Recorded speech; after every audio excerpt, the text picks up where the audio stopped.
सर्गो सुप्राता भवसिन्धुत्राता विज्ञानदाता निजधर्मदाता दिनैकबन्धु शरणं प्रपद्ये वंशी विभूषितकरं नवनीरधावा पीताम्बराधरणबिम्बफलाधरुस्त पूर्णेन्दु सुन्दरमुखा दरबिन्दुनेत्र श्रीकृष्णत्वरं किमपि तुमहं न जाने व्रजे प्रसिद्धं नवनीतचौरं गोपाङ्गनानां यदुकुलचौरम् अनेकजन्मार्जितपापचौरं चौराग्रगण्यं सततं नमामि हे कोटि कृष्णा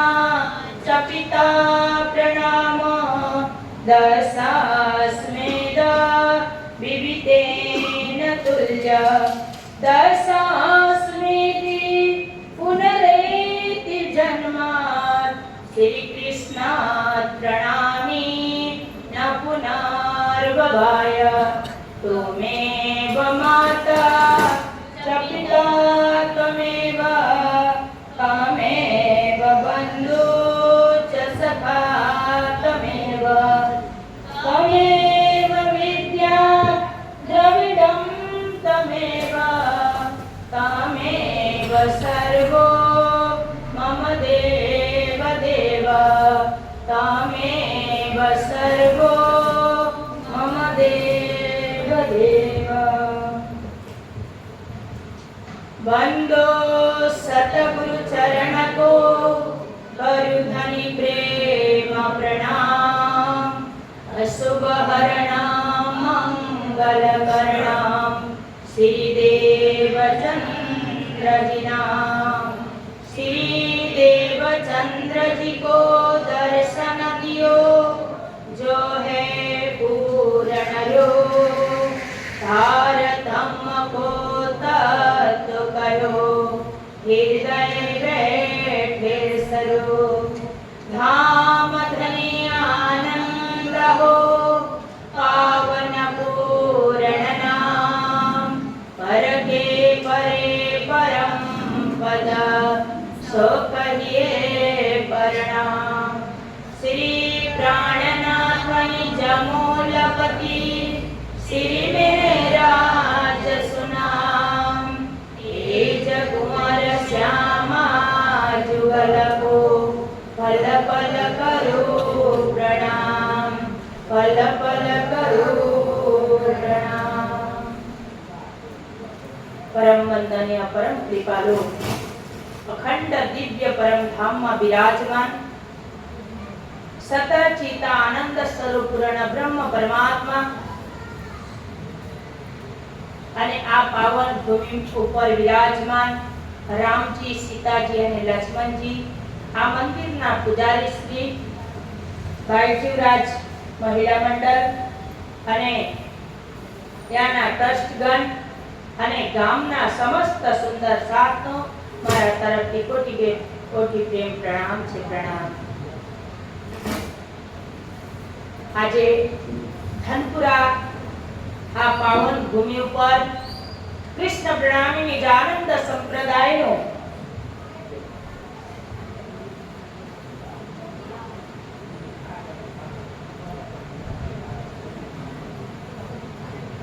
નિજાનંદ સંપ્રદાય કૃષ્ણ પ્રણામી ધર્મનો વિતક કથા ચાલેલો આજે 8 દિવસ થયું। 8 દિવસમાં આપણે ભ્રમણ કરતા કરતા અખંડ દિવ્ય પરમધામ થી ભ્રમણ કરતા કરતા કાલ આપણે સુરત શહેરમાં નાઈટ રોકાયેલા હતા। अब આજે આપણે સુરત શહેરનો ચર્ચા આગળ વધારીશું। હવે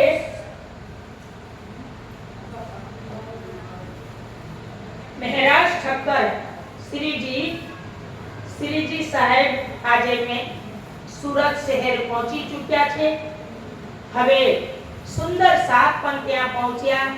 अब કહેવામાં આવે છે ગુજરાતનું સુરત શહેર એટલે સોનાનું શહેર પણ કહેવામાં આવે છે। ત્યાં ખાન પાન ફેશન અને ત્યાં વેપાર વાણિજ્ય પણ જોરદાર ચાલે છે। એવા શહેરમાં अब સુંદર સાત પ્રાણનાથ સ્વામી બધા ત્યાં પહોંચ્યા। अब ત્યાં જાગરણીનું કૃષ્ણ પ્રણામી નિજાનંદ સંપ્રદાયનું જાગરણીનું કાર્ય આરંભ થશે। क्या बोली थी?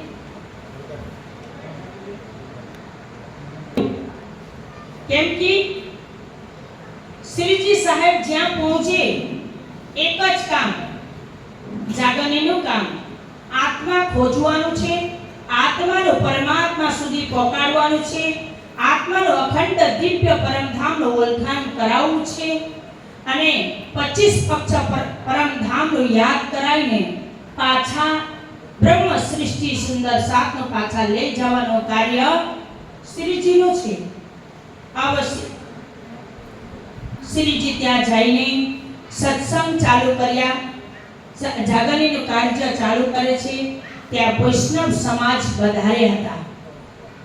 વૈષ્ણવ સમાજનો ત્યાં ધર્મ પ્રચલિત વધારે હતો। એમ કરતા કરતા કથા કરી રહ્યા હતા।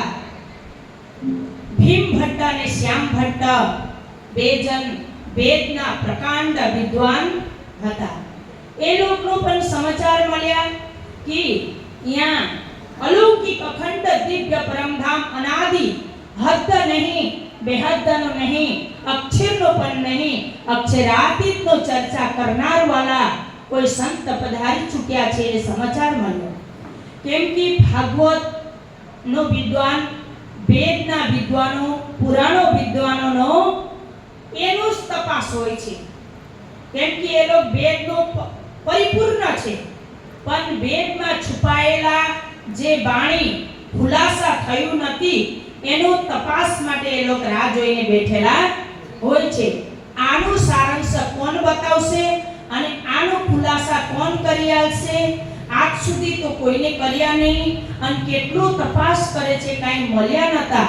એટલે આજ શ્રીજી સાહેબ ત્યાં જે અનાદિ અક્ષરાતીતનો ચર્ચા કરવા લાગ્યા તો આ બંનેનો સમાચાર મળ્યો। સમાચાર મળતામાં બંને ગયા। જેનો જિજ્ઞાસા હોય, જેને તરસ લાગી હોય તો પાણી પહાન આવે ને નદી પહાન આપણે જવું પડે, એટલે બંને ત્યાં જઈને સત્સંગ સાંભળવા લાગ્યા। હવે સત્સંગમાં વેદના શું કહે છે? નિરાકારી પરમાત્મા કહે છે। નિરાકારથી ઉપર કશું છે નહીં। નિરાકાર એટલે શૂન્ય, શૂન્ય જ પરમાત્મા છે, શૂન્યથી બીજું કશું છે નહીં એમ કહેવામાં આવે છે। પણ આલોક અને બીજી વાત વેદમાં એમ પણ કહેવાય છે રોમ રોમના દરેકના એમાં પરમાત્મા વ્યાપક છે, તો એ જ પરમાત્મા દુનિયા ચલાવે છે એમ એ લોકો કહે છે। આજે જ મારો ઘરમાં જે એવું જ પ્રમાણ લઈને આયા હતા એક વ્યક્તિ। હવે એવી રીતે રોમ રોમમાં પરમાત્મા છે એમ કહેવા વાળા એ લોકો જ્ઞાન સાંભળીને બેઠા, ચર્ચા આજે સાંભળ્યા, કાલે સાંભળ્યા, દિવસે દિવસે। હવે શ્રીજી સાહેબ તો શેષાઈ નારાયણ થી લઈને 33 કોટી દેવી દેવતા, વૈકુંઠપતિ બ્રહ્મા વિષ્ણુ મહેશ, ઓમકાર, ગાયત્રી, પાંચ શક્તિ, આદ્ય શક્તિ આદિ નારાયણ અને છર પુરુષ સબલિક અવ્યાકૃત સત્સ્વરૂપ કેવલ બ્રહ્મ, અક્ષર બ્રહ્મ અને અક્ષરાતીત બ્રહ્મનો ચર્ચા કરીને સમજાવે છે। એક એક પોઈન્ટ બધાનો દિલમાં બેસી જાય, ખુલાસા કરતા જાય છે। તો એ વાત સાંભળીને એ વિદ્વાનનો બહુ આનંદ આવ્યો, મજા આવી। તો ભીમ ભટ્ટ શ્યામ ભટ્ટનો કહે છે તને કોક થાય છે? મને તો ગવાહી આપે છે, અમને તો ગવાહી દિલથી ગવાહી થાય છે। જે વેદ અને પુરાણમાં જે છુપાયેલો રહસ્ય છે એનો ખુલાસા આ કરી રહ્યા છે। તો આ તો સાધારણ વ્યક્તિ નથી। એવું રીતે ચર્ચા કરીને સંભળાવતા બંને ભાઈનો આત્મા જાગૃતિ થયો.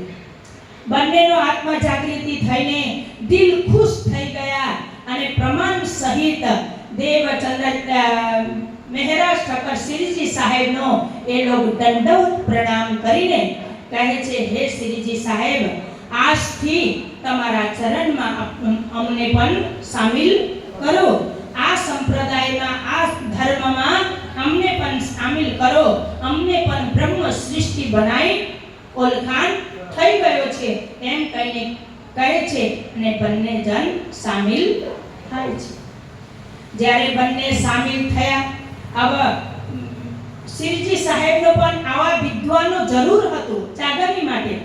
કેમ કે જેમ તેમ માણસ લઈને ક્યાં સુધી જાગરણી થાય? વિદ્વાન હોય તો કોઈ પ્રમાણ કાંઈ આલી શકે, કાંઈ જાઈને જાગરણી કરી શકે. તો બંને જણનો મળીને એ બહુ ખુશ થયા. અહીંયા પ્રમાણ બહુ મોટી છે, આપણે પ્રસંગ મોટી કરવું નહીં. જાણવું હોય ને તો એક પ્રશ્ન લઈને બેસવું પડે, નહીં તો આપણે જાતે વાંચવું પડે. જે મેન ટોપિક છે એ જ કહીને હું સમજાવતી જઉં છું. બંને જણ જાગી ગયા પછી अब શિવજી ભાઈ અને રામજી ભાઈ પણ બે જણ ત્યાં કથા સાંભળવા માટે આવતા હતા અને એ બંને પણ આયા અને કથા સાંભળીને એ લોકોનો પણ આત્મા જાગૃતિ થયું. એ લોકો કોઈ પંડિત નતા, સાધારણ વ્યક્તિ હતા. એક થોડા અમીર હતા, એક બહુ હાફ ગરીબ હતા.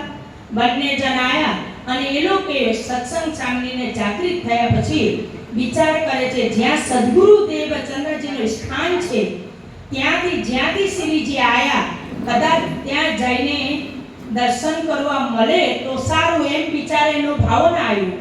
તો મહારાજ શ્રીજી સાહેબે કીધું, કોઈ વાંધો નહીં, બંને જણ જામનગર જાઓ.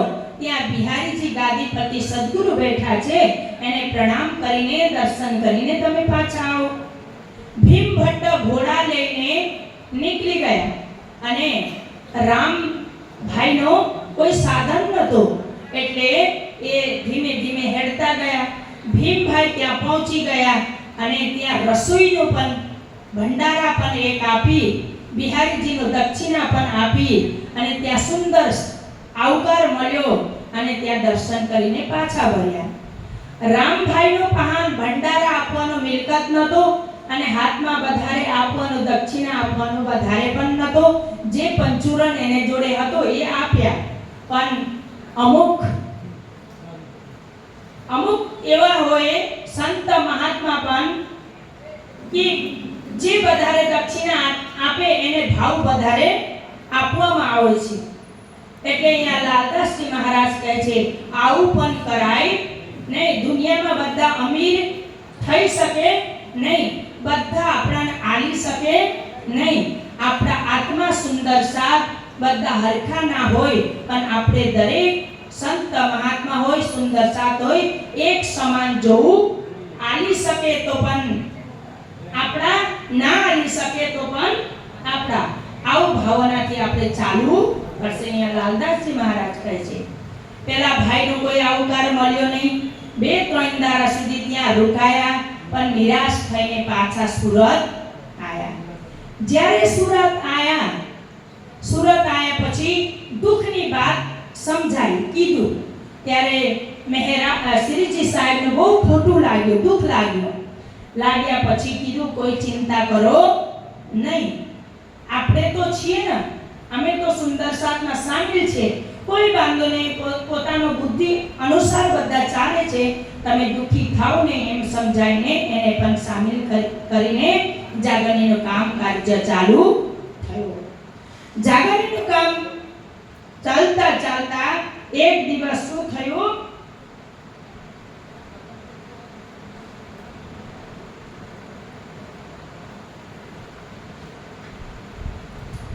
બોલો શ્રી પ્રાણનાથ પ્યારે કી.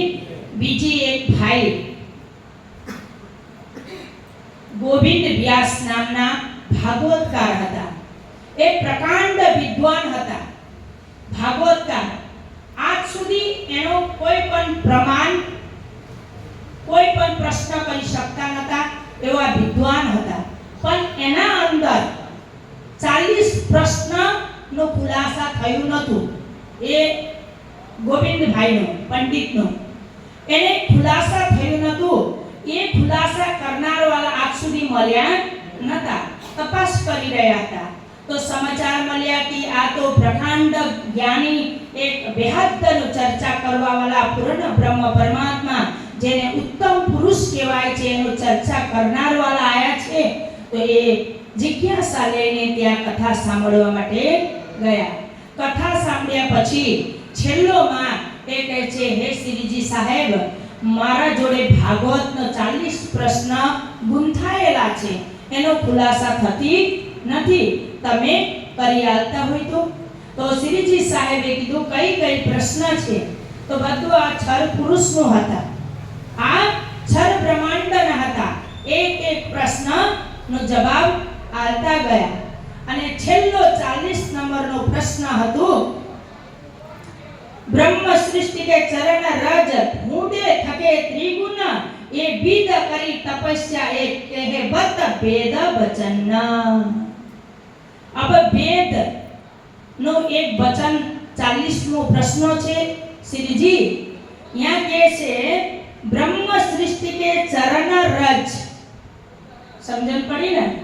ब्रह्म सृष्टि के चरण रज यानी कि परम धाम थी उतरेली ब्रह्म सृष्टि नो चरण रज यानी कि चरण नो धूल एनो ढूंढ थके त्रिगुण. हमें कहता नहीं हो आ वाणी में के छे ए ढूंढ थके त्रिगुण. त्रिगुण એટલે બ્રહ્મા વિષ્ણુ મહેશ. કઈ વિધા કરી તપસ્યા એ ચરણ રજ લેવા માટે કઈ વિધા કરી તપસ્યા એ કહેતા હે વેદ વચન. એ કોણ કહે છે? વેદનું વચન છે, એનો ખુલાસા મને કરી આપો. તો શ્રીજી સાહેબ કહે છે, અખંડ દિવ્ય પરમ ધામ અનાદિ અક્ષરાતીત પૂર્ણ બ્રહ્મ પરમાત્મા સતચિત આનંદ સ્વરૂપનો સાથે રહેનાર વાલી 12,000 બ્રહ્મ સૃષ્ટિ આ જગતમાં ખેલ જોવા માટે આવી ચૂકી છે. ત્યાં આવેલી છે. પહેલી ફેર બ્રજમાં આવી, બીજી ફેર રાસ રમી અને ત્રીજું ફેર આ માયાનો બ્રહ્માંડમાં આવી છે. તો એ બ્રહ્મ સૃષ્ટિનો ચરણ રસ પામવા માટે ત્રિદેવ બ્રહ્મા વિષ્ણુ મહેશ લલચાઈ રહ્યા છે. એ પામવા માટે તપસ્યા કરી રહ્યા છે. એ વેદનો વચન આમ કહે છે. પરંતુ આજ જે જાગરણી થઈ રહ્યો છે બ્રહ્મ સૃષ્ટિનો જ જાગરણી આપણે કરી રહ્યા. એક એક બ્રહ્મ સૃષ્ટિનો તપાસ કરીને આ માયામાં ફસી ગઈ છે એને ધામ લઈ જવા માટે અમે પ્રયત્ન કરી રહ્યા છે એમ કીધું. એટલામાં ગોવિંદભાઈ શ્રીજી સાહેબનો ચરણમાં પડીને કહે છે, તમે જ બ્રહ્મ સૃષ્ટિ છો એ વાત મને ખબર પડી ગઈ. એમ કહીને દંડવત પ્રણામ કરીને એ પણ સામેલ થયા. શ્રીજી સાહેબ ખુશ થયા. ભાગવતના પણ પંડિત આપણા હાથમાં આયા, વેદોના પણ આયા. તો આનંદ ખુશ અપરંપાર છે. એટલામાં શ્રી 5 નૌતનપુરી ધામથી બિહારીજીનો એક ચિઠ્ઠી આવી. ચિઠ્ઠીમાં લખેલો હતો, હે શ્રીજી સાહેબ, બોલો શ્રી પ્રાણનાથ પ્યારે કી.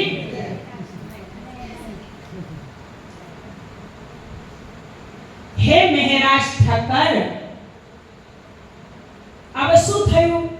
ધારાબાઈનો બહિષ્કાર કરેલા હતા. મહેરાજ ઠક્કરે સ્વીકારી લીધું. આ રામજીભાઈનો દર્શન આપ્યા નતા એનું પણ સ્વીકારી લીધું. હવે મનમાં ખટપટ થયું બિહારીજીનું. ત્યારે બિહારીજી ચિઠ્ઠી લખશે, હે મહેરાજ ઠક્કર, જામનગર થી હું એક નિયમ બનાવ્યો છે, 3 નિયમ બનાવ્યું છું.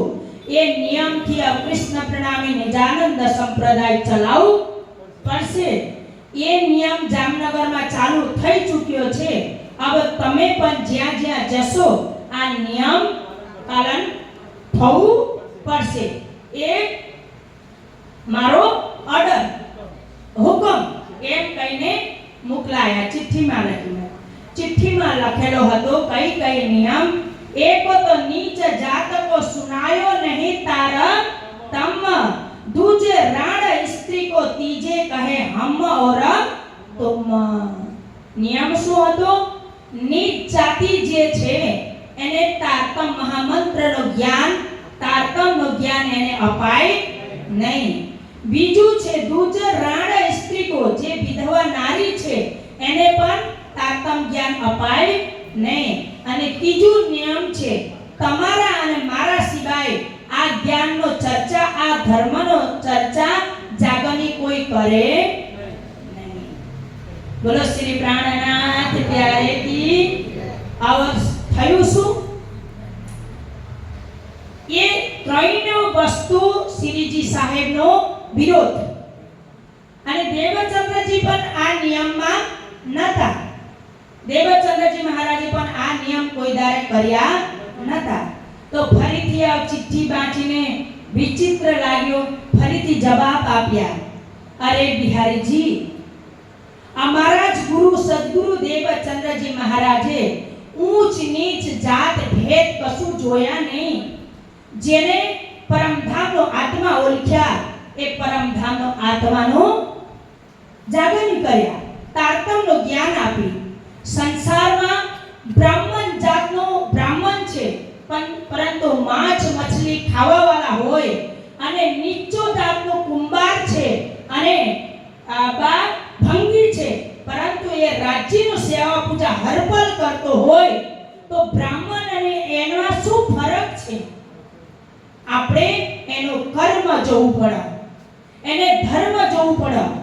જાત જોઈને તારતમનું જ્ઞાન પ્રદાન કરવામાં આવશે. જે કર્મ સાચું કરતો હોય, પાત્ર સાચું છે, જે ધર્મ નિભાઈ શકતો હોય, જેને તારતમનું જ્ઞાન ટકાઈ શકે અને બીજું સારું કાર્ય કરે, એ વ્યક્તિનો આપણે જોવાનું.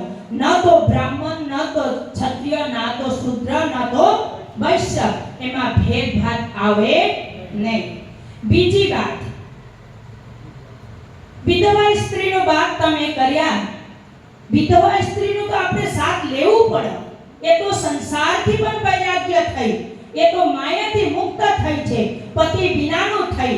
હવે એને સહારા પરમાત્માનું લેવું પડશે, ધામનું લેવું પડશે. એવા સમયમાં સ્ત્રી જાતિનો વિધવા હોય તો એને હાથમાં લેવું પડે, પરિત્યાગ કરવું પડે.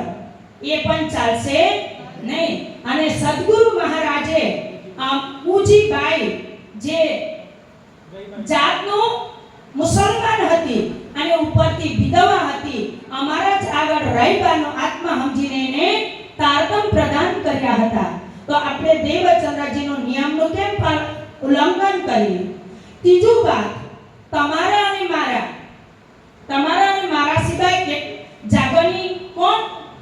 અમે જણ, બે જણ કેટલું જાગરની કરી શકીએ? તમે તો નવતનપુરીનો ગાદી સંભાળીને બેઠા છો, ત્યાંથી બહાર નીકળતા નથી. હું આજ સુધી ત્યાં સુરત પહોંચ્યો, હવે કેટલા દિવસ હું પણ ક્યાં પહોંચું? તો જેના ઉપર જ્ઞાન આવે, જે પરમધામનું જ્ઞાન આપી શકે, એ દરેકનો જાગરણી કરવાનો અધિકાર આપી દેવાનો છે. આ નિયમ હું પાલન કરું નહીં એમ કહીને ચિઠ્ઠી મોકલાયા. अब પોતે વિચાર કરો બિહારીજીનું કેવું લાગી હોય. બધા લાલ પીલા ગુસ્સો થઈને કશું વિચાર કર્યા વગર, જ્યારે વધારે ગુસ્સો આવે ને બુદ્ધિ પણ કામ કરે નહીં. ગુસ્સોમાં એના માટે કહેવાય છે ગુસ્સો શાંત થયા પછી શાંતિથી વિચાર કરીને જ કામ કરવાનું. પરંતુ બિહારીજીએ જ્યારે ગુસ્સો વધારે આવ્યો હતો એ જ ટાઈમમાં એક ચિઠ્ઠી લખ્યા. अब ગુસ્સામાં લખેલો ચિઠ્ઠી કેવું છે સાંભળો. અરે મહારાજ, તું તો મારો વાત માનતો નહીં, તું તો મોટો માણસ થઈ ગયો છે. મારો નિયમ, ગાદીનો નિયમ નિયમ તું માનતો નથી. આજથી હું તને જ કૃષ્ણ પ્રણામી નિજાનંદ સંપ્રદાયથી બહિષ્કાર કરું છું એમ કહીને ચિઠ્ઠી લખીને મોકલાયા. બોલો શ્રી પ્રાણનાથ. કેટલો મોટી વાત થઈ. જાગરણીનું કામ કોણ કરી રહ્યા છે? મહારાજ. અને આજ ધર્મથી બહિષ્કાર એક વખત તો કરેલા જ હતા પણ જીતી ગયા. આજ ફરીથી બહિષ્કાર કરવામાં આવ્યો.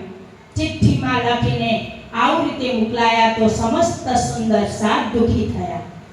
જે સુરતમાં હતા એ બધા દુખી થયા. આ બિહારીજીનો બુદ્ધિ શું કરી રહ્યો છે? તો અબ મહારાજનું પણ જબ્બર દુઃખ લાગ્યો. કેટલા સુધી સહન કરવાનું? તો બહુ દુઃખ લાગી. આખી રાત ઊંઘ આવ્યું નહીં, જમવાનું ઈચ્છા થયું નહીં. અબ એવી રીતે બેઠા હતા અને શ્રીજીએ કીધું, બધા સુંદર સાપ તો મધમક્ખી જેવું બેઠે છે ને શ્રીજીનું. શ્રીજી જ્યાં જાય સુંદર સાપ મધમક્ખી જેવું બેસી જાય છે. અબ શ્રીજી કહે છે, મને આજે એકાંત આપો થોડી વાર. તમે બધા, હું થોડી રૂમમાં જઈને વિચાર કરું છું, તમે મને એકાંત આપો. ત્યારે શ્રીજી રૂમમાં ગયા. બધા સુંદર સાત વિચાર કરે છે, આ મીટિંગ જેવું કરે છે અને કહે છે, તમે બધાયનું શું લાગે છે? દેવચંદ્રજી મહારાજ, દેવચંદ્રજીનો અંદર બેઠેલા રાજ શ્યામજી સુંદરબાઈ સખીનો આત્મા બિહારીજી અંદર છે ને મહારાજ ઠક્કર અંદર છે. તપાસ કરી કોનો કોનો પ્રમાણ થયું છે? જવાબ આલો એમ કીધું એક સુંદર સાથે. બધા સુંદર સાથ કે છે, વિચારમાં, ભાવમાં, ભક્તિમાં અને કાર્યમાં, કર્મમાં, ધર્મમાં તો એ દેવચંદ્રજી અંદર જેટલો શક્તિ હતું એ બધું શક્તિ મહારાજ અંદર છે, બિહારીજીનો અંદર નથી. તો બધાએ નક્કી કર્યા, તો અમારા ધામના ધણી કોણ? અમારા ધામના ધણી, પરમધામના ધામના ધણી કોણ આવ્યા દુનિયામાં? બિહારીજીની મહારાજ ઠક્કર. તો બધાએ કીધું મહારાજ ઠક્કર. તો હેડો તા કાલે આપણે ડિક્લેર કરીએ, આપણે જાહેર કરીએ કે અમારા પ્રાણનાથ મહારાજ ઠક્કર. બધાએ જાહેર કરીને અહીંયા મહામંગલપુરી ધામનો બીજું ધામનું સ્થાપના કરીએ એમ કીધું. એટલામાં બીજા દાડા સવારે થયું, મહારાજ ઠક્કર પણ બહાર આવ્યા. બધા સુંદર સાથ થયા. સુંદર સાથે વાત કરી, હે મહારાજ ઠક્કર, અમે બધા સુંદર સાથ વિચાર કર્યા, તમે કમર કસી લો, અમે સાથ આપીએ. જાગરણીનું કાર્ય તમારા હાથથી થવાનું છે અને અમને બધાને ખબર પડી કે તમારા જીવ અંદર, તમારા આત્મામાં સાક્ષાત યુગલ સ્વરૂપ પૂર્ણ બ્રહ્મ પરમાત્મા રાજ્યનો જોશ, શ્યામજીનો આત્મા, જાગ્રત બુદ્ધિ, નીચ બુદ્ધિ અને ઇન્દ્રાવતી અને સુંદરબાઈ સતીનો પાંચેય વાસના, પાંચેય શક્તિ તમારા અંદર વિરાજમાન છે. તો આજથી અમને બધા જાહેર કરીને તમને આ સંસારના માં અમારા ધામ ધણી પ્રકટ થઈ ચૂક્યા છે. તો અમે આજથી તમને મહારાજ ઠક્કર નહીં, પ્રાણનાથ, અમારા પ્રાણના નાથ તરીકાથી અમે આજે તમને પૂજન કરીએ.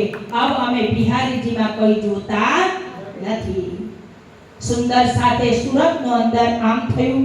તો મહારાજનો અંદર પણ, મહારાજનું તો ખબર જ છે બધી વાત, પણ જાહેરમાં કહી શકે નહીં. એટલે વાત સુંદર સાતના ગવાહી જોઈતી હતી. સુંદર સાતના ઈમાન જોઈતી હતી. એ પ્રમાણ મળી ગયું અને મળ્યા પછી કીધું, કશું બધું નહીં, તમારા બધાનું છે ઈચ્છા. તો સુંદર સાત વિચાર કરે છે, આવા મહામંગલપુરી ધામનો સ્થાપના ઝંડો ફેરાઈએ સુરતનો અંદર. અને ત્યારે ફરીથી મહારાજ ઠક્કર ચિઠ્ઠી લખે છે. ક્યાં? જામનગર. આવું જોશમાં લખે છે. સુંદર સાતનો જોશમાં લખે છે, અરે બિહારીજી મહારાજ, તમે મને શું સંપ્રદાય અને ધર્મથી બહાર કાઢો છો એમ કૃષ્ણ પ્રણામી ધર્મનો પ્રચાર માટે તો જોરથી કમર કસી લીધું. અબ મને કોઈ ધર્મ સંપ્રદાયથી કોઈ કાઢી શકે. તમારે જે કરવું હોય કરો, હું જે કરવું હોય. અબ એ બિહારીજી ચિઠ્ઠીમાં પહેલા જ લખેલો હતો વિભાજન. અબ હું મારો કામ, તમે તમારો કામ પહેલા જ લખેલો હતો. એનો જવાબ આજે પ્રાણનાથ સ્વામી લખીને આપે છે. અબ હું કમર કસી લીધું જાગરની માટે, તમે તમારી કામ કરો, હું એ દિવસથી બે ભાગ થયું હતું. બે ભાગ, બે વિભાજન થયું. અબ શ્રી મહામંગલપુરી ધામનો સમસ્ત સુંદર સાથ અને પ્રાણનાથજીનો ગાદી બનાવવામાં આવ્યું. પહેલા ઝંડા ફહેરાવવામાં આવ્યું કે દેશ દેશ લહેરાયા ઝંડા પ્રણામિકા, દેશ દેશ લહેરાયા ઝંડા નિજાનંદિકા. પહેલા ઝંડા સદગુરુ લાએ, બીજા પ્રાણનાથજી લાએ. એ ઝંડા મહામંગલપુરી ધામ સુરતનો અંદર ફહેરાવવામાં આવ્યું અને ગાદી બનાવીને, ગાદીમાં બેસવા તો પ્રાણનાથજી માંગતા નતા, છતાં પણ સુંદર સાધનો ઈચ્છાનો કારણથી ગાદીમાં બેસે છે. અને તે જ કુંવારી આરતી આરતી કરું સુંદર બાલાજીને કેરી મારા હૈયા. આ આરતી સુરતમાં પ્રાણનાથજીનો તે જ કુંવારીએ કરેલો છે. ત્યાં પછી સુંદર સાથે, હવે યુગલ સ્વરૂપ જોઈશે ને, એટલે સુંદર સાથે તેજ કુંવરીનું ગાદીમાં બેસાડીને એ દાડાથી તેજ કુંવરી નામ હટાઈને બાઈજુ મહારાણી નામ આપ્યા. પ્રાણનાથ અને બાઈજુ મહારાણીને યુગલ સ્વરૂપ તરીકાથી બિરાજમાન કરાઈને સમસ્ત સુંદર સાથે આરતી કર્યા. આરતી કરીને अब બાઈજુ મહારાણીનો સુરત મહામંગલપુરી ધામ પ્યોર કહેવાય છે. કેમ કે સુરતના સુંદર સાથે પોતાનો ગુણ, પોતાનો દીકરી બનાવીને લઈ ગયા હતા ને, એટલે બાઈજુ મહારાણીનો પ્યોર તરીકાથી પણ ત્યાં ઉપાધિ આલવામાં આવ્યું. એવું રીતે જાગરીનું કામ સુરત અંદર થઈ રહ્યો હતો. મહામંગલપુરી ધામનું સ્થાપના થયું, જાગરીનું કાર્ય ચાલી રહ્યો છે. ચાલતા ચાલતામાં એક દિવસ પોરબંદર અંદર એક ઘટના ઘટી. બોલો શ્રી કૃષ્ણ કનૈયા લાલ કી. આ બાજુ મહામંગલપુરી ધામનો સ્થાપના થઈ રહ્યો હતો. પોરબંદરમાં જે ઠઠ્ઠા નગરમાં લક્ષ્મણ શેઠ હતા ને કાલે, એ લક્ષ્મણ શેઠ પોરબંદરના હતા. મેન પોરબંદરના નિવાસી હતા અને એ પોતાના ઘરમાં આવીને પોતાના ઘરમાં જ મંદિર બનાવીને સેવા પૂજા કરી રહ્યા હતા. એના નવાનું જહાજ હતી. એ જહાજમાં સામાન ભરીને આરબ દેશ મોકલતા હતા, આરબ સાગરથી મોકલાવતા હતા. પણ રાજ્ય શું, મહેરાજ ઠક્કર જ્યારે ત્યાં પહોંચ્યા તો કીધું જાગરણીનું કાર્ય માટે મારા સાથમાં હેડો. ત્યારે લક્ષ્મણ શેઠે ના પાડી હતી. અને લક્ષ્મણ શેઠે ના પાડી હતી તો લક્ષ્મણ શેઠનું નામ લાલદાસજી નામ આપીને ત્યાંથી નીકળ્યા હતા.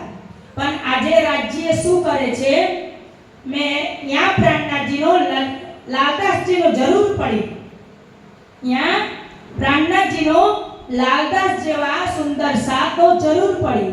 તો રાજ્યએ કીધેલો હતો ને, જ્યાં જ્યાં જરૂર જેનું પડશે ત્યારે હું બોલાવી લાવીશ, એમ રાજ્યએ કીધું હતું. ત્યારે પોરબંદર અંદર એ બેઠેલા હતા. એવું સમાચાર આવ્યું કે હે લાલદાસજી, તમારા ત્યાં નવાનું જહાજ એક સોનામી આવીને બધું ડૂબી ગયા, સામાન સહિત બધું ડૂબી ગયું. બોલો શ્રી કૃષ્ણ કનૈયા લાલ કી. અમારા જેવું સુંદર સાથ હોય ને તો લાખ રૂપિયાનો દેવું આવે તો અમે દબા પી જવાની તૈયારી કરી. પણ અહીંયા લાલદાસજીનો અજબો રૂપિયાનો, એ સમયનો અજબો રૂપિયાનું નુકસાન થયું. કેટલા નવાનું જહાજ ભરેલો એ બધા ડૂબી ગયા. પછી કાંઈ ના રહ્યા નહીં. બધા ત્યાં ભેગા થયા, મંત્રી કાર્યકર્તા બધા પી ગયા. આવું થયા પછી જે ઉઘરાણી હોય ને, ઉઘરાણી એ પણ આવવાનું ચાલુ થયું. ત્યારે એને ધર્મપત્નીનો પણ ચિંતા થઈ, એને છોકરીનો પણ ચિંતા થઈ, બીજા જે કર્મકાર હતા એ લોકોનો પણ ચિંતા થયું. અને લાલદાસજી મહારાજ કહે છે કોઈ ચિંતા કરવા જેવું વાત નથી, કોઈ મોટી વાત થઈ નહીં, માયા જ ડૂબી ગયો છે, અમે ડૂબી ગયા નહીં. અમારા અંદર જે હાવી થયેલો માયા હતું ને એ ડૂબી ગયો, ચિંતાનો કોઈ વાત નથી, ધોર્ય રાખો. એમ કહીને જેટલો જમીન હતી, જાયદાદ હતી, જે ઘર હતું બધું વેચી નાખ્યા. વેચીને જેટલો હતો દેવ પૂરો કર્યા પછી હવે નાંગા ખાલી હાથ થઈ. અને એને જે સગા સંબંધી જે સાથ આપતા હતા, કામ કરતા હતા, એ લોકોએ કીધું અરે લાલદાસજી ચિંતા કરો નહીં, અમારા જોડે રૂપિયા પૈસા છે, ફરીથી ધંધો શરૂ કરીશું.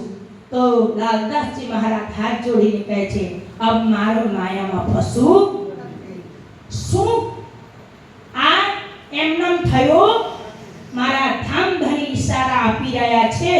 હું એ વખત કીધું હતું, માન્યો નહીં, આજે મને થપ્પડ પડ્યો છે. આ થપ્પડ કહેવાય. આજે મને થપ્પડ આલીને જગાડ્યા છે. અબ ફરીથી માયામાં મારો ફસવું નહીં. अब તમે તમારા કાર્ય કરો. હું अब જામનગર જઈને બિહારીજી સદગુરુનો દર્શન કરીશું અને જ્યાં મહારાજ મળશે ત્યાં જાગરણીનો કામ કરીશું. એમ વિચાર આવ્યો. વિચાર આવતામાં હવે ધર્મપત્ની અને છોકરી પણ છે, એ લોકોનો ભોજ તો કરાય નહીં, મારા જોડે હેડો. હું જાગરણીનો ઈચ્છા થઈ, મારી છોકરીનો મારે પત્નીનો થાય કે નહીં શું ખબર. તો એ તૈયારી થયા. એટલામાં એને ધર્મપત્નીએ પણ કીધું તમે જ્યાં હું પણ ત્યાં, તમે જે ખાશો હું ખાઈશું, જ્યાં રસો રહીશું, એમ કીધું. એટલામાં છોકરી પણ તૈયાર થઈ. 3 જણ પરિવાર પોરબંદર છોડીને નદી જામનગર જવા માટે નાવમાં ચડ્યા હતા. પણ હવા એવું આવ્યું કે નાવ જામનગર બાજુ ગયો ને પવન ખાલી સુરત બાજુ બતાવ્યો. નદીમાં તો દરિયામાં તો જેવું ગતિ હોય એ બાજુ જાય ને. તો પેલો નાવડા વાળાએ કીધું અરે લાલદાસજી આ તો આ બાજુ જતો જ નહીં, સુરત બાજુ જવા માંગે છે, તમે આજે રાહ જોવું પડે એમ કીધું. એટલામાં લાલદાસજી મહારાજ કહે છે મારો યાત્રા બગાડ્યું નહીં, આજે નીકળ્યો છું તો આજે જ અહીંયાથી જે બાજુ લઈ જતો હોય, સુરત બાજુ લઈ જતો હોય તો સુરત બાજુ લઈ જાઓ, સુરતથી હું જામનગર જઈશ. એમ કહીને સુરત પહોંચી ગયા. સુરત પહોંચ્યા પછી તો સમાચાર મળ્યો મહારાજ અત્યાર સુધી તો મહારાજ જ ઓળખે છે, મહારાજ ઠક્કર તો અહીંયા જ છે, એ સમાચાર મળ્યો. અને ગયા પછી આ મહારાજ જોડે જઈને તન મન ધનથી સમર્પિત થયા. અને જ્યારે ચરણ સ્પર્શ કરીને પ્રણામ કર્યા ને, પ્રણામ કરતા વખત કેવી રીતે કરવાનું કીધું છે? હાથ આમ, શિર હાથ ઉપર, અને ધ્યાન ભાવ શું? આ બંને હાથમાં રાજ્ય અને શ્યામજીનો ચરણ છે અને એના ઉપર આપણે શિર અડીને પ્રણામ કરી રહ્યા છે. જ્યારે પણ પ્રણામ કરો એવું રીતે પ્રણામ કરવાનું. ત્યારે લાલદાસજી મહારાજ આઈને પ્રાણનાથજીનો ચરણ હાથ ઉપર લીધું અને પોતાનો શિર એના ઉપર કરીને પ્રણામ કર્યા. તો સાક્ષાત પૂર્ણ બ્રહ્મ પરમાત્માનું દર્શન કરી લીધું. જ્યારે દર્શન કરીને ઊભા થયા, કોઈ કશું બોલ્યા નહીં અને કીધું હું તો આવું થઈને મહારાજ ઠક્કર, હું તો ખાલી હાથ તમારા ચરણમાં આવ, મારો કશું નથી, આવ હું ખાલી હાથ, મારા પરિવાર પણ આવ તમારા ચરણમાં એમ કીધું. એટલામાં મહારાજ ઠક્કર કહે છે કોઈ ચિંતા નથી, મને રાજ્ય મોકલાયા છે, આવ મને પણ તમારો જરૂરત હતું. આ એના માટે રાજ્ય કર્યા છે. એ રાજ્ય કરે ને કોઈ કરી શકે. આપણા હાથમાં કશું છે નહીં. ધામધની જે ગોઠાવે એનો આપણે સ્વીકાર કરવું પડે. હવે એવું રીતે બોલો શ્રી પ્રાણનાથ પ્યારે કી. એ જ બાતમાં એક વાર્તા કહું થોડી. એક રાજા હતું. એ રાજા કાયમ શિકાર કરવા માટે જતો હતો.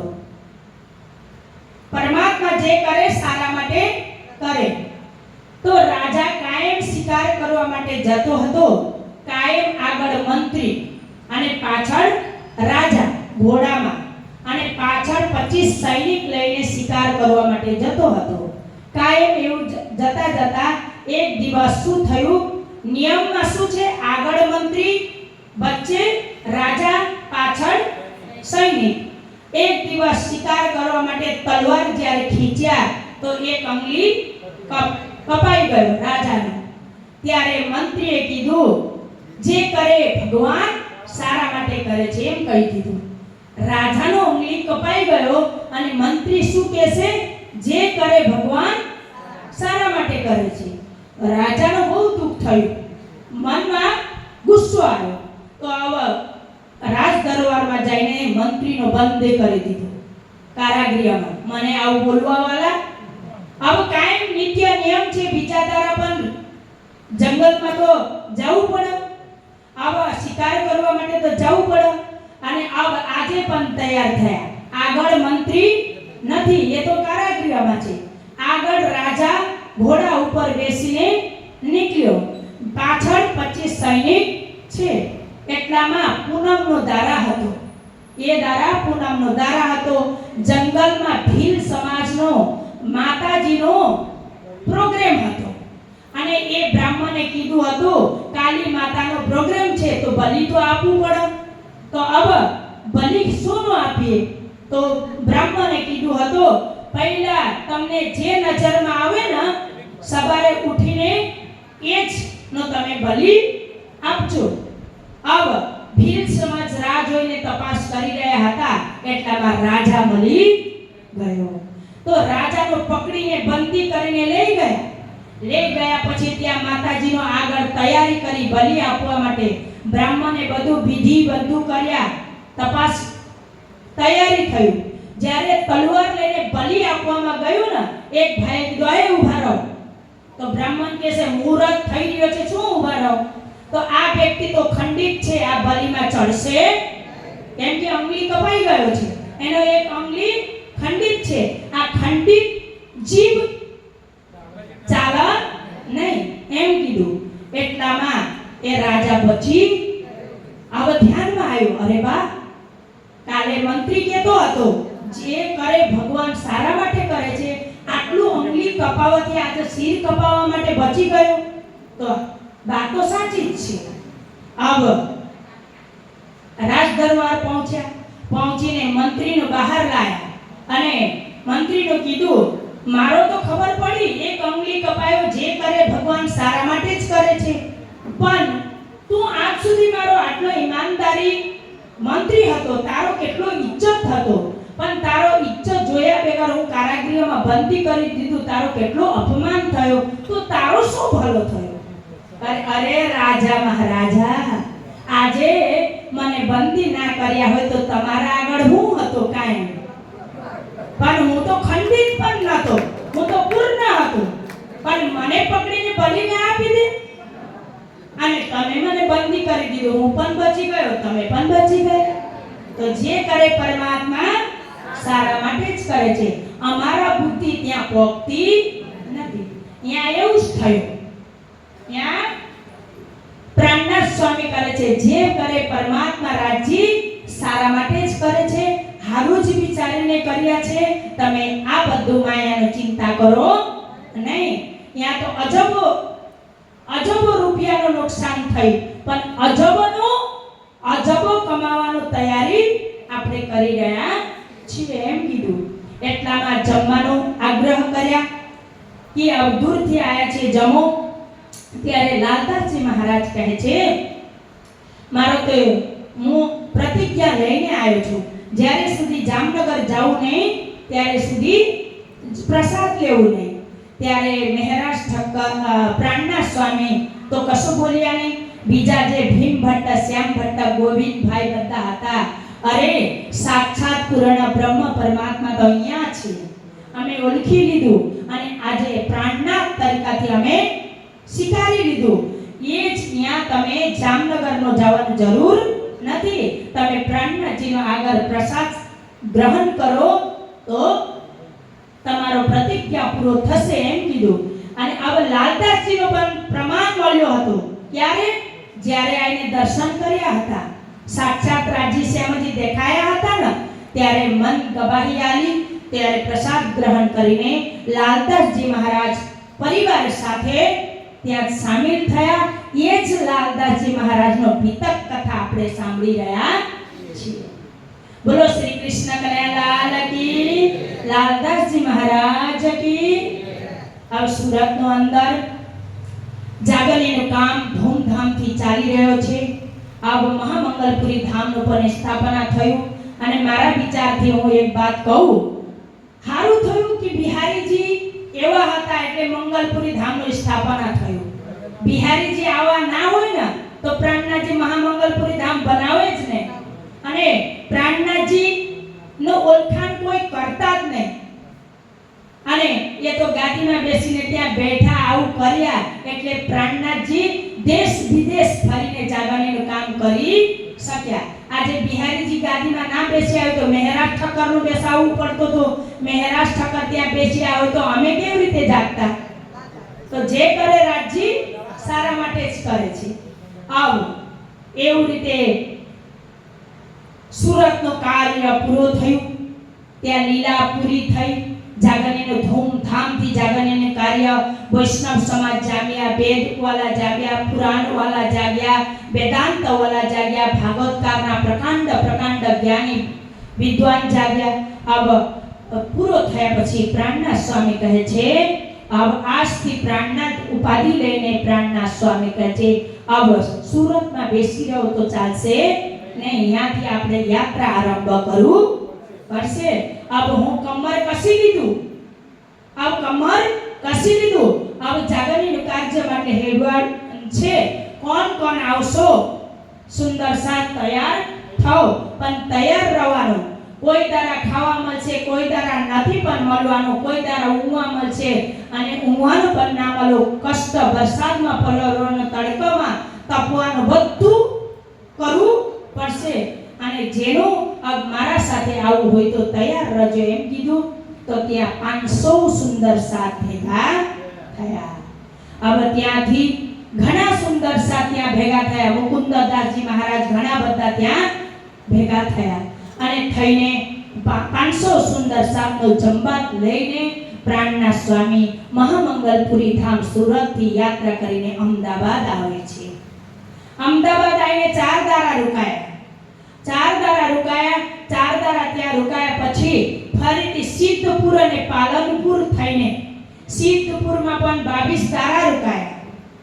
જ્યાં કેશવ ભટ્ટના છે અને બીજા રેવાદાસ નામના એક બ્રાહ્મણ પણ જાગરણી થયા હતા. એને પહેલા મુદ્રાનો લાલચથી ફર્યા. પછી મુકુંદદાસે કીધું, અરે આ તો સાક્ષાત ધામધરી છે, એને જોડે મુદ્રા લૌકિક ધનનું માગણી ના કરે, આના જોડે અલૌકિક માગણી કરે એમ કીધું. એટલામાં સમજીને પૂછ્યા. ત્યારે પ્રાણનાથ સ્વામીએ થોડી જ લીટીમાં આખો પરમધામ એને સમજાવી દીધું. હેડતા ગયા, સમજાવતા ગયા અને પાલનપુર અને સિદ્ધપુર કરીને 22 દાડા જાગરણી કરી અને કરતા મેરતા જવા માટે નીકળ્યા. અને આથી રામપુરા કોયડા, આ ભીમપુરા પરાગરા કહેવાય છે. એ ભીમપુરાથી સાબરમતી નદી થઈને પ્રાણનાથ સ્વામી એક નાઈટ આ ભૂમિમાં ક્યાં રોકાયા છે મને પણ ખબર નથી. રામપુરામાં, ધનપુરામાં, ભીમપુરામાં એ ખબર નથી, પણ જામનગર અંદર ભીમપુરાનું નામ આવે છે. ભીમપુરાનો પરાગરા કહીને લિખિત છે. तो अब आ साबरमती ना आ 3 जगह वच्चे में एक नाइट पूर्ण ब्रह्म परमात्मा धाम धनी प्राणना जी यहाँ पर 500 सुंदर साथ लेने नाइट रुकेला छे એટલે આ ભૂમિ પણ બહુ પવિત્ર અને પાવન છે પરંતુ 400 વર્ષ પહેલા અહીંયા આવીને રોકેલા આજ આપણે ગર્વ કરીએ છીએ પ્રાણના સ્વામી આવીને એક નાઈટ રૂક્યા પણ એ ગર્વ પ્રમાણે આપણે સુંદર સાથ છીએ કે નહીં આપણે જાતે વિચાર એક બાત ધ્યાન રાખવાનું જે તારા સંત મહાત્મા પરમાત્મા ભગવાન કોઈ પણ જમીન ઉપર પગ રાખે ને તો એ ધામ બની જાય એ ધામ બની જાય પણ જ્યાંથી નીકળી ગયા પછી એનો ધામની સ્થાપના કરવામાં આવશે પણ ધીમે ધીમે સુંદર સાત ભક્તજનો જેવું ભાવ જેવું શક્તિ ત્યાં વ્યવહાર હોય પાઠ પૂજા ભક્તિ ભાવ સેવા પૂજા જેવું થતું જાય એટલો શક્તિ ત્યાં રહેશે અને એ બંધ થતો જાય ને એને અસ્તિત્વ પણ ખોતો જાય એટલે આપણે ધ્યાન રાખવાનું છે ભીમપુરાના સુંદર સાથ ધનપુરાના સુંદર સાથ અને રામપુરાનું સુંદર સાથનો એટલો ધ્યાન રાખવાનું છે કે અહીંયાનું અસ્તિત્વ કાંઈ જાય નહીં આપણે એટલો જાગરણી કરીને આપણો મન આત્માનો જગાવીને આપણો ભૂમિ આપણા ધામધની આ ભૂમિમાં આવી ચૂક્યા છે એ લઈને એવા ભૂમિમાં આપણે રવાનો મળ્યો છે એ ભાવનાથી આપણે જાગવાનું છે બોલો શ્રી कृष्ण कन्हैयालाल की सद्गुरु महाराज की अब एम करता करता प्राणना स्वामी मेरता पहुंचे छे राजस्थान मेरता पहुंचे तो मेरता